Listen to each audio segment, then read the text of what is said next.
কি দেখছেন আমার হাতের এই আম? হ্যাঁ, সত্যি দেখছেন। এটা কিন্তু অনেক বড়। আর এটা কিন্তু একটা ফজলি আম, ঠিক আছে? ফজলি আমগুলো এত বড়ই হয়ে থাকে। আমটা কিন্তু বেশ বড়ই ছিল। আর আমটা কাটতে গিয়ে আমার দেখেন আমি মানে কেটে কেটে ছিলতেছিলাম, কারণ আমটা কিন্তু ভালোই বড়, যদিও বোঝা যাচ্ছে না। আর এই একটা আমি প্রায় 1 কেজির কাছাকাছি। এমনিতেই কিন্তু ফজলি আমগুলো একটু মিষ্টি হয়, আর এই আমটাও মিষ্টি ছিল। তবে অতটাও মিষ্টি ছিল না যতটা মিষ্টি ভেবেছিলাম, যতটা মিষ্টি বলে লোকটা বিক্রি করেছে। বাজার করতে গিয়ে হঠাৎ করে চোখে পড়লো, তারপরেই কিনে নিলাম। এই একটা আমি কিনেছি। এই একটা আমি 1 কেজির কাছাকাছি ছিল।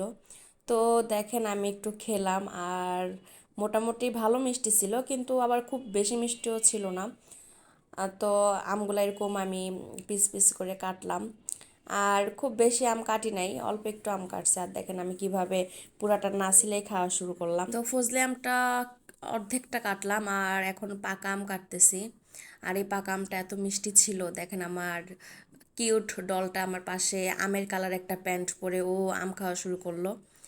আর এদিকে আমি আরেকটা আম ছেলতেছি। আসলে আম কিন্তু আমার অনেক ভালো লাগে। আর শুধু আমার না, এই আমটা কিন্তু বেশিরভাগ মানুষেরই অনেক পছন্দের। আর আমার ছেলে মেয়ের তো আলহামদুলিল্লাহ আম খুবই পছন্দ। বছরের এই ফলটা যে পছন্দ করে না এমন মানুষ খুব কমই পাওয়া যায়। তো দেখেন আমি 1 প্লেট আম কেটে নিছি আর গপ গপ করে খাচ্ছি।